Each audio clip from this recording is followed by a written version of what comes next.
This is going to go through a sequence. It's like a precursor to swinging a bat, right? So I like to take the band up high because it's going to make me engage my trunk a little bit more. So I'm going to start off with a double band, so I have a fair amount of resistance in one hand, right? And I'm going to step away so I have some tension, and I'm going to set myself up in kind of my stance for a baseball swing, right? So I have my hands up here. I'm not a baseball expert, so this may not be perfect, right? But as I come down and across, first I have some go through more of a chopping motion. So it's not as much of a baseball swing, it's a little bit more like a golf swing. So I start off with my weight on my back leg. As I come down and across, my elbows straighten. And then it's actually more of a chopping, and I'll come down towards my front leg. So my first concern, and I'll show you from the other angle, is that I maintain engaged muscles through my trunk and I'm not letting my ribs open up, right?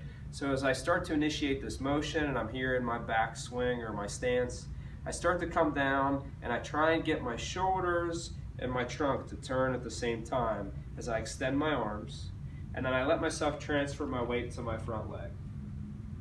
So slow and controlled, I'm really trying to coordinate my hands, my shoulders, and my trunk moving. It is one unit.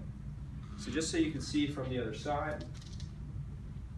Okay, so I start up here. As my arms come down, I try and move my upper torso and my lower body at the same time as I shift my weight from my back leg to my front leg. Really trying to make sure there's really not a whole lot of dissociation between my arms and my trunk. That's phase one, right? Now phase two is that's not exactly what a baseball swing looks like, right? So baseball swing, I want to keep a little bit more weight on my back leg.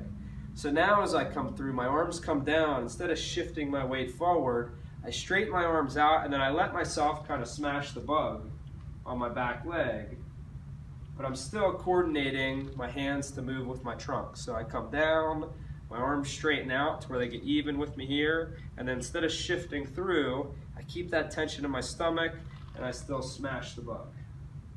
So I still keep that loaded back foot. And then I'll let someone start to step, right? So I'll go ahead into my step and I'll drive through, but it's still as I come through, I'm smashing back on that leg, and you see I think about the buttons on my shirt and my belt buckle kind of moving together, right? So really my pelvis and my lower back are moving as one unit. And this becomes a nice little warm-up to try and get me to engage my trunk. So I start off slow, trying to get this pattern of coming through together. So as I go through it a few times, and I smash through my back foot, and then as a warm-up, I may even start to do this a little bit faster, like as a pre-swing or pre-batting practice. So I'll step, and I'll come through a little quicker. And I'm really trying to get that turn of my back leg to match the coming through my hands. You'll notice that I straighten my elbows. I like to think like I'm reaching for an outside pitch. So if I picture that ball coming on the outside of the plate, I may actually step a little bit across.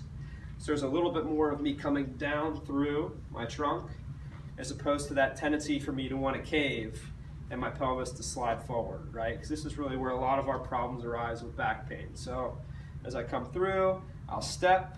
As I come down towards that ball, I think about here, my whole trunk rotating through. So it's a nice warm up with some resistance to get somebody back to that swinging motion, coordinating their trunk and their hips to work together.